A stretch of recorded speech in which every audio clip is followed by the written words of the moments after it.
وہ ظاہر ہوا۔ حضرت صاحب ایک نظر چھڑی کو دیکھتے ہیں، ایک نظر اس مبارک سینے پر جس سے وحی الہی کا نزول ہوتا ہے، اس سینہ مبارک کو کہ جس کا ذکر قرآن میں علم نشرح لک صدرک، حدیث کہ ہم نے آپ کے لیے آپ کے سینے کو نہیں کھول دیا، بس کتنا کھول دیا۔ علامہ محمود آلوسی بغدادی فرماتے علم نفس صدرہ کا حتیٰ ہوا عالم الغیب والشہادہ، فرما عالم غیب اور عالم شہادت میں جتنے بھی علوم ہیں وہ سینہ مصطفیٰ کے اندر اللہ نے جمع کیا، اتنا کھول دیا حضور کے سینے کو۔ اب قریب آئے، حضور کے سینہ مبارک کو دیکھا، چھڑی ایک طرف ڈالی اور جلدی سے آ کر حضور کے سینہ مبارک کو چوم دیا۔ حضور نے فرمایا یہ تم نے کیا کیا؟ یا رسول اللہ میں آپ سے بدلہ لوں، یہ میری مجال کے بدلہ لوں۔ یا رسول اللہ میں نے تو آپ کے جسم کو چومنے کا ایک بہانہ تلاش کیا تھا، میں جانتا ہوں کہ جب آج جنگ ہوگی تو میں شہید ہو جاؤں گا، سانس کی ڈوری ٹوٹ جائے گی، تو یا رسول اللہ چاہا یہ کہ آج آپ کے جسم کو چوم جاؤں تاکہ اللہ کریم کی رحمتوں کا اور مجھ پر نزول ہو جائے۔ ایسے دسیوں واقعات غزوہ بدر کے اندر آپ کو ملیں گے کہ جس سے مسلمانوں کے جذبہ حریت کا آپ کو پتہ چلے گا۔ اور اس سے جب غزوہ بدر ہو گیا 73 مشرکین مکہ قیدی بنا لیے گئے، 73 کے قریب ہی تقریباً واصل جہنم کیے گئے، تو حضور نے 2 آدمیوں کے بارے میں فرمایا تھا کہ ان کو قتل نہ کرنا، زندہ پکڑ لینا۔ میں نے درمیان کی تمام باتیں چھوڑ دی، کس کی لڑائی ہوئی، کیا معاملہ، سبق آموز باتوں کا جو ذکر ہے بس وہ ہے کہ 2 آدمی، ایک تو اپنے چچا حضرت عباس جو ابھی تک ایمان نہیں لائے، اور دوسرا ابن ابی معیط، ان 2 کے بارے میں فرمایا ان کو قتل نہ کرنا، زندہ پکڑ لینا۔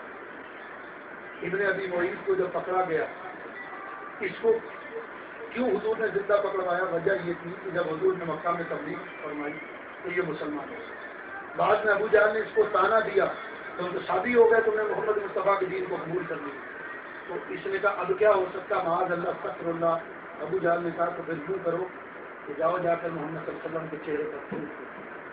تو اس بدبخت نے آ کر حضور کے چہرہ مبارک پر تھوک دیا۔ اللہ کے رسول نے اس کو صاف کیا اور فرمایا کہ سنو، تم اگر مجھے مکہ کے باہر کہیں مل گئے تو میں تمہیں ضرور قتل کروں گا۔ چنانچہ جب یہ زندہ پکڑا گیا تو حضور نے فرمایا ایک نیزہ اس کو دو، ایک ہمیں۔ یہ یاد رکھنا چاہیے 2 آدمیوں کو قیامت کے دن سب سے زیادہ سخت عذاب ہوگا، 2 آدمیوں کو، ایک وہ جو نبی کو قتل کر دے اور دوسرا وہ جس کو نبی قتل کر دے۔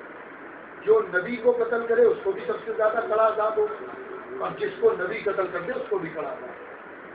مقابلہ ہوا، حضور علیہ السلام نے اس طرح نیزہ جو مارا اس کی ران سے ٹکراتا ہوا گزر گیا اور معمولی سے زخم ہوا، لیکن مورخین لکھتے ہیں کہ وہ اس طرح چلانے لگا جیسے گائے کو ذبح کرتے ہیں تو اس کی حلق سے آواز نکلتی، تو لوگوں نے پوچھا کہ بھئی آخر یہ وجہ کیا ہے کہ معمولی سے زخم؟ اس نے کہا یہ زخم تمہیں نہیں لگا اس لیے تم کہتے ہو، اللہ میں جانتا ہوں کہ یہ اس کی تکلیف کتنی ہے کہ اگر احد پہاڑ میرے پاؤں پر گر جائے تو اتنی تکلیف نہ ہو جتنی ہو۔ اب ہمارے نبی پاک علیہ السلام سیرت کی کتابوں میں علماء لکھتے ہیں کہ ہمارے نبی پاک علیہ السلام کی طاقت اور قوت کے متعلق سیرت نگاروں نے لکھا کہ 40 جنتی مردوں کی طاقت اللہ نے حضور کو عطا فرمائی، اور ایک جنتی مرد کی طاقت دنیا کے 100 مردوں کو برابر، تو 4000 مردوں کی طاقت سے حضور نے یہ بات کیا۔ مشرکین مکہ کو قید کر لیا گیا، حضور کے چچا کو بھی قیدی بنا کر لایا گیا، مدینے آ گئے، مسجد نبوی سے ان کو باندھ دیا گیا، رات کا وقت ہوا تو حضور کے چچا تکلیف سے کراہنے لگے، آپ پاؤں بندھے ہوئے، حضور کی آنکھ کھل گئی، یہ کون کرا رہا ہے؟ یا رسول اللہ آپ کے چچا۔ فرمایا میرے چچا کے کراہنے نے مجھے سونے نہیں دیا، کعبہ نے ان کو کھول دیا۔ حضور نے فرمایا اب وجہ کیا ہے؟ میرے چچا کی آواز نہیں آ رہی، یا رسول اللہ ہم نے کھول دی۔ فرمایا تو پھر میرا انصاف یہ کہتا ہے کہ سارے قیدیوں کو کھول، سارے قیدیوں کے بند کھول دیے۔ صبح حضور نے اب مشاورت فرمائی ان کے ساتھ کیا کیا۔ حضرت ابو بکر کی رائے یہ تھی کہ یا رسول اللہ ان کے یہ ہمارے رشتے دار، تو ان سے فدیہ لے کر انہیں چھوڑ دیا جائے، فدیے کی رقم سے ہم ہتھیار لیں گے۔ حضرت عمر کی رائے وہ تھی جو آج کے سنی کو اس رائے کو اپنانا چاہیے۔ حضرت عمر کی رائے یہ تھی کہ یا رسول اللہ میری رائے، حضرت ابو بکر کی رائے، ابن کثیر نے البدایہ والنہایہ میں لکھا، تاریخ کی مشہور کتاب ہے، وہ لکھتے ہیں کہ حضرت عمر نے فرمایا یا رسول اللہ میری رائے حضرت ابو بکر کی رائے کے خلاف ہے، میری رائے یہ کہ آج میرے رشتہ داروں کو میرے حوالے کیا جائے، حضرت علی کے رشتہ داروں کو حضرت علی کے حوالے، حضرت حمزہ کے رشتہ داروں کو حضرت حمزہ کے حوالے. آج ہم اپنی گردنوں سے، اپنی تلواروں سے ان کی گردنیں اڑا کر یہ ثابت کریں کہ جس کا ہمارے نبی سے کوئی رشتہ نہیں ہے، ہم سے بھی کوئی ہمارا حال کیا ہے؟ ہم دیکھتے ہیں کمائی ہے، چاہے پتہ نہیں کیسے کمائی ہے، ہم تو صرف کمائی دیکھتے ہیں، یہ بھی نہیں دیکھتے کہ ایمان ہے یا اس کو گنوا دیا. اپنی بیٹی یا رشتہ داری کو نبھاتے ہوئے ان میں نکاح کر لیتے. حضرت عمر نے بتایا بے ادب اگر حضور کا ہے تو وہ ہمارا نہیں ہے جب مصطفیٰ کریم کا نہیں. یہ جذبہ رکھنا چاہیے کہ جو حضور پاک کا نہیں ہے وہ کسی کا بھی نہیں. اس لیے کہ جو حضور کا ہوا تو خدا کا بھی ہوا. بقول اعلیٰ حضرت کہ جو حضور کا ہوا بلکہ خدا وہ اس طرح کا ایک شعر ہے وہ کہ جو ان کا ہوا کل کے خدا اس کی ہوئی، وہ کہ جو ان سے پھرا اللہ اس سے پھرا. تو حضور علیہ السلام کو اپنا سب کچھ جاننا ہے. حضور علیہ السلام نے حضرت عمر کی رائے کو بتا، ابو بکر صدیق کی رائے کو بتا کیا فدیہ نہیں دیا، مختصر اعلان کیا میں فدیہ ہے. اس سے فدیہ دیا جانے کا حضور کے چچا حضرت عباس کی بات ہے، کبھی میرے پاس تو کچھ نہیں تو دینا پڑے گا. انہوں نے کہا کیا یہ اچھا لگے گا تو محمد صلی اللہ علیہ وسلم کے چچا مدینے میں ٹھیک مانگے. تو حضور نے فرمایا چچا اپنا بھی فدیہ دو، عقیل بن ابو طالب کا بھی فدیہ دو، اپنے غلام نوفل کا بھی فدیہ. ان کا میرے پاس تو کچھ نہیں، مجھے ٹھیک مانگنا پڑے گا. حضرت عباس کے ابھی تک ایمان نہیں لائے. تو جب یہ مکہ کے جنگ میں چلے تھے تو تھوڑا سا سونا اپنی بیوی ام فضل کو دے کر آئے اور کہا تھا یہ اپنے پاس رکھنا، اگر میں جنگ میں مارا گیا تو میرے بعد بچوں کے کام آئے گا، اور اگر میں بچ گیا تو میری ملکی ہے تو جتنا چاہوں گا. تو جب انہوں نے کہا نا میرے پاس کچھ نہیں تو حضور نے فرمایا چچا وہ جو سونا مکہ سے چلتے ہوئے لائیے اور فدیہ ادا کیا. اور انہوں نے کہا کہ آپ کو کیسے پتا چل گیا؟ فرمایا اخبرنی ربی، میرے رب نے مجھے خبر دی. تو بقول شاعر یہ سن کر حضرت عباس پر راشا ہوا تاریخ کہ پیغمبر تو رکھتا ہے دلوں کی بھی خبرداری. خیال آیا مسلمان نیک و بد پہچان جاتے ہیں، محمد آدمی کے دل کی باتیں جنگ کے اس غزوہ کے ایسے دور رسم نتائج اللہ تبارک و تعالیٰ نے ایسی آگ دشمن پر دکھائی کہ پھر مسلمان بعد کے آنے والے جو بھی واقعات اور جنگی ہوئی اس میں اس غزوہ کا بڑا کنٹریبیوشن تھا. اس غزوہ میں 313 مسلمانوں کی تعداد تھی اور اللہ تبارک 14 صحابہ کرام جو تھے وہ جنگ ان جام شہادت نوش کیا. اور ان 14 صحابہ کرام کے متعلق مورخین نے لکھا ہے اور جو تعویذ نویسی پر جو اس کے جو ماہرین ہیں وہ لکھتے ہیں کہ اگر یہ 313 صحابہ کرام کے اسماء مبارک جس کو اسماء بدری کہتے ہیں یہ نام اگر کوئی لکھ کر اپنے گھر میں لگا لے تو اس کی برکت سے نہ گھر میں حقیقی طور پر آگ لگے گی، نہ چوری ہوگی، نہ ڈاکہ اس طرح کے حادثات کے گھر میں. اور 14 صحابہ کرام جب بھی واقعہ کریں تو ان 14 صحابہ کرام کو جو شہید ہوئے ان کو سارے ثواب کیا کریں. اس کے بعد اللہ نے آیت تعریف اس کا مفہوم یہ کہ اے بدر میں حصہ لینے والوں اللہ تم سے ایسا راضی ہے کہ اب تم جو بھی عمل کرو گے وہ تمہیں نقصان نہیں ہوگا. 73 مشرکین مکہ کی لاشوں کو کنویں میں ڈال دیا گیا. کنویں میں ڈالنے کے بعد حضور کی عادت تھی جو جنگ میں فتح یاب ہوتے تو 3 دن میدان میں ٹھہرتے. تیسرے دن حضور اس کنویں کے بعد آئے اور فرمایا حل وجب تم ماواد اپنا اللہ فقہ فہمی وجب تم ماواد اللہ فقہ.